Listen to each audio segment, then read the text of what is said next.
Kaixo, Monika Zapirain naiz, Donostiako logopeda. Gaur nator ahotsa zaintzeko aholku batzuk ematera eta COVID garaian egoera honetan nola egokitu gure ahotsa egoera honetara. Hasteko esango dut zer da ahotsa, eta ahotsa da airea. Orduan, hemen ekarri dut laringe bat, eta hau da gure intxaurra, eta ahotsa nola sortzen da. Biriketatik ateratzen da airea, eta ahosokak mugitzen ditu, eta dardar egiten dute, eta hori da ahotsa. Beraz, airea eta arnasketa kontrolatzen badugu, ahotsa ere kontrolatuko dugu. Beraz, lehenengo aholkua da, ondo hartzea arnasa. Gero kontatuko dugu nola eta bar. Zer gertatzen da maskara erabiltzerakoan gure ahotsarekin? Argitu nahi dut, maskarakin ez dugula aire gutxiago hartzen. Airea egokia da eta aire fluxua bai dela agian txikiagoa, baina nahikoa, oxigeno nahikoa hartzen dugu, eta dioxido de karbono ez dugu hartzen. Batzuk esate dute hartzen dugula gure airea ere berriz hartzen dugula, baina ez da hori. Hori argitu nahi nuen. Beraz, zer gertatzen da? Maskarakin hezetasun partikulak ere gelditzen dira maskaran. Orduan, guk ez dugu hartzen airea hezea, ezta? Orduan, oso lehorra hartzen dugu aire hori. Zer gertatzen da horrekin? Lehortzen zaigula eztarria, eta denok nabaritu dugu ondorio hori. Beraz, lehenengo aholkua, edo bigarrena, beto esan da, izango da, hezetasuna hori berreskuratzea nolabait. Eta nola izango da? Lehenengoa, ura asko edan, hori, denok dakigu, baina jakin behar dugu lehortasuna dela ahotsaren etsaia. Beraz, ura asko edan, eta beste truko batzuk ditugu hori lortzeko. Eta lehenengoa izango da, gasa bat hartu, uretan sartu, eta noizean behin, egunean behin, hartzen dugu gasa hori, eta sudurrean jartzen dugu arnas hartzeko sudurretatik. Sudurretik, minutu bat, horrela. Orduan, zer lortzen dugu honekin? Airea pasatzea gasatik, eta hezetasuna sartzen da gure eztarrian eta gure mukosan freskatzeko. Orduan, konpensatzen dugu nolabait lehortasun hori, maskarakin lortu duguna. Asike, truko hau, zuentzako. Gero, bestetik esan behar dugu ere bai, maskarakin gure, nola esan dugu, aire fluxua pixkat bajuago dela, batzutan sudurretik, normalen sudurretik hartzen dugu arnasa edo hartu behar dugu, behintzat isiltasunean gaudenean. Baina, hori, adibidez, ibiltzen, korrika, noski edo hitz egiten, beti ahotik hartzen dugu arnasa. Eta horregatik truko hau, sudurretik ere hartzeko. Eta saiatu noizean behin edo orduro, adibidez, edo 2 orduro egiten arnasketa, sudur arnasketak. Berreskuratzeko arnasketa mota hori, eta alde batetik hidratatzeko, eta bestetik nolabait arnasketa abdominala seguru entzun duzuen noizbait lortzeko. Sudurretik lortzen dalako gehiago ahotik baino. Beraz, sudurretik hartu arnasa normal, baino dago beste ariketa mota bat, eta da arnasketa alternatua. Eta hau da, zulo bat tapatu, hartu arnasa, eta bestetik bota. Bota degunetik hartu berriz, eta bestetik bota. Eta hau, 10 aldiz, nahi duzun, ez dago limiterik. Beraz, hori da beste ariketatxo bat egin dezakeguna, gelan sartu aurretik, sudur arnasketa hori lortzeko. Zer gertatzen da maskarakin ere bai? Bueno, jartzen dugunean, jartzen dugula, sin más, jartzen dugula horrela. Bai? Eta orduan, gure aurpegia horrela dago.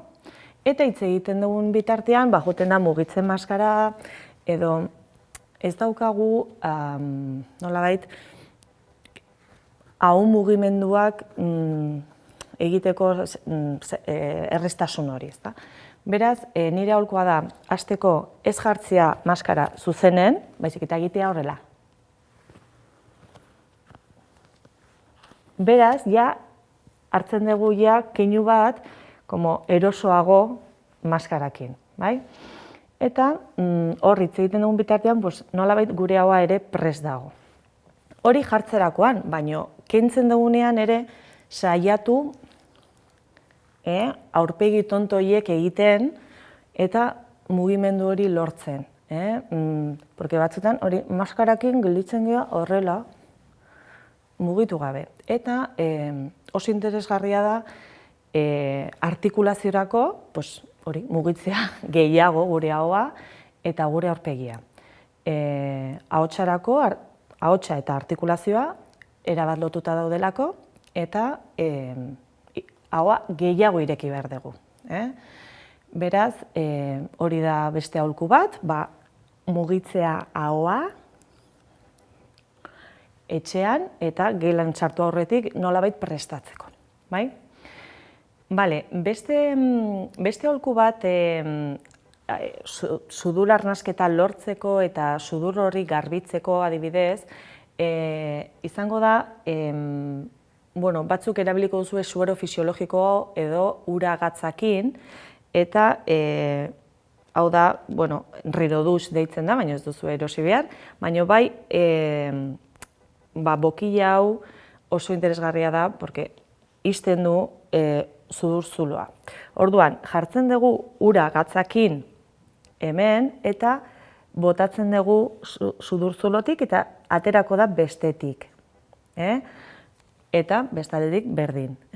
Orduan, zer lortzen dugu honekin? Garbitzea bakarrik. Ez da hidratatzeko, baizik eta muki horiek batzutan gelditzen dirala hor, porque maskarakin agian ahotik hartu dugu arnasa gehiegi eta sudurra dago taponatua bezala, gauean, da momentu egokiena oheratu aurretik, erabili hau garbitzeko gure sudurra. Eta hidratazioarekin lotuta, ere ekarri dut tramankulu hau, lurrina egiteko. Orduan, ura irekiten, sartzen dugu hemen, eta botako diogu manzanilla edo tomillo edo nola, belarren bat, eta suabea. Eta egingo dugu hemen barruan, soinu batzuk mugitzeko ahosoka horiek, eta bitartean lurrina sartuko da nolabait bere mukosan. Orduan, 5 minutuko gauza izango da, egotea hor lurrinarekin, hidratatzen mukosa hori, eta egiten badibidez 2 ariketa. Bat, esaten, grabea, eta beste bat, eta zer lortzen dugu horrekin, estiratzen eta elastikoago izaten ahos korda horiek. Eta, 2 ariketatxo hauek, lurrina barruan egitea, ezetasuna hori berreskuratzen dugu berriz, eta lagunduko digu ere egunerako aurrera joteko. Oso ondo, gero, gelan bertan zer egin dezaket nik, edo gelan bertan, irakasleok ditugu 2 egoera, ez da? Gelan bertan maskarakin, eta bestaldetikan adibidez mit bileretan. Orduan, goazen gelara, eta komentatzera zer egin dezakegun guk gelan bertan hobetzeko gure ahotsa eta zaintzeko. Lehenengoa, maskaren aurpegi hori, esan duguna, eta bestetik sartu aurretik beroketa pixka bat. Eta beroketa ariketa horiek izango dira bat, osea, 3 letra, M, R, S. R, R bat egitea ahotsa mugitzen.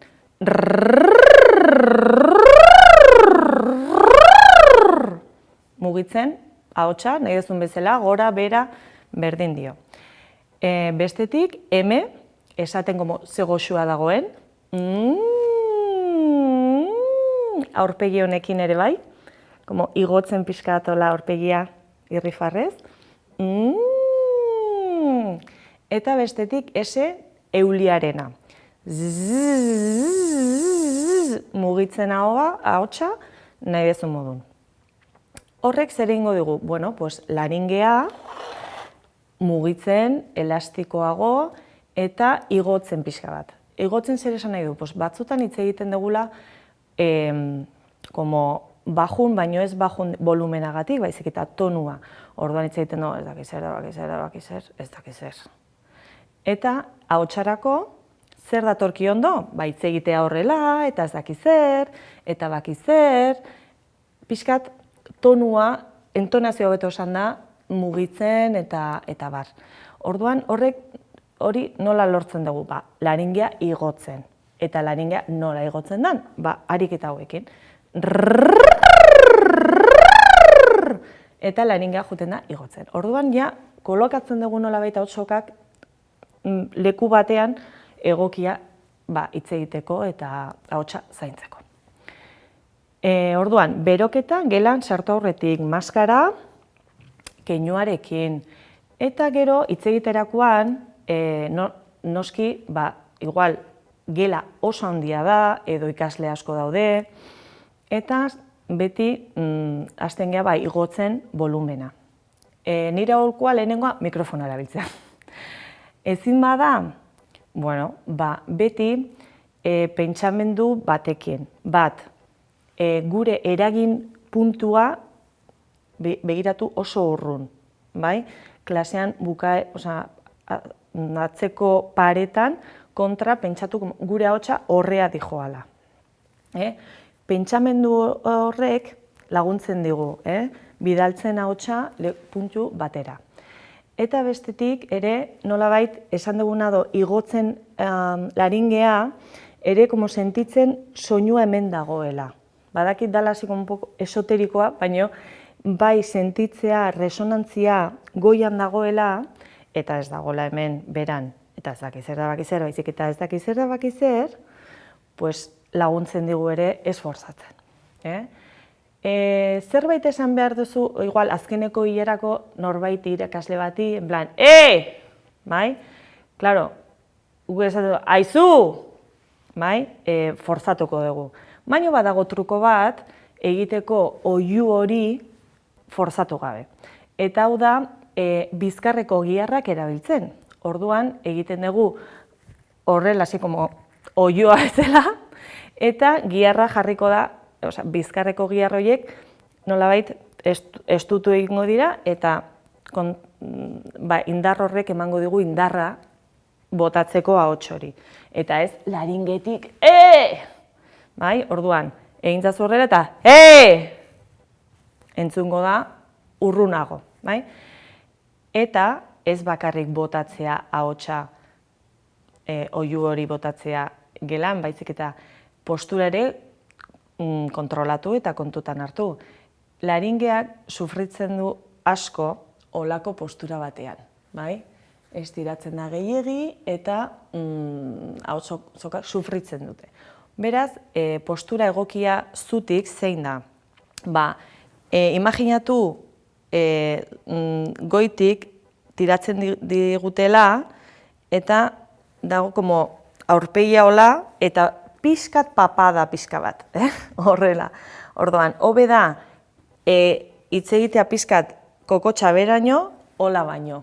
Orduan beti kontrolatu egotea hori, estiratua bizkarra eta kokotxa pixkat beraka. Hori da postura egokia zutik egoteko.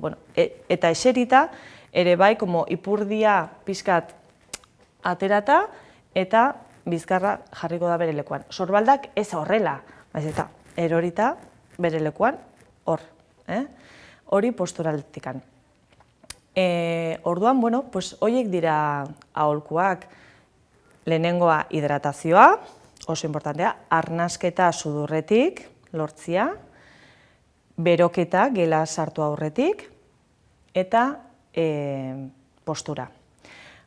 Eta bileretan ere kontutan hartu behar dugu nola entzuten dugun gure ahotsa. Batzuk erabiltzen duzue aurikularrak eta mikrofonoa, eta beste batzuk ordenagailuko altabozakin edo mikrofono batekin edo horrela. Ze gertatzen da aurikularrekin? Ez dugula entzuten gure ahotsa. Esan nahi dut fisikoki, agian ordenagailun bidez entzuten dugu, baina fisikoki tapatuta ditugu belarriak, beraz, volumena igotzen dugu. Orduan nire aholkua da, edo kentzea aurikular bat, eta horrela entzuten dugu belarri batetik behintzat, eta horrela kontrola dezakegu hobeto volumen hori, ala direktamente jartzea altabozakin eta mikrofono batekin, baina ez tapatu belarriak, bestela joera beti izango da igotzera. Eta hoxek dira nire aholkuak. Espero dut baliagarriak izatea, eta animo, laizter arte, agur.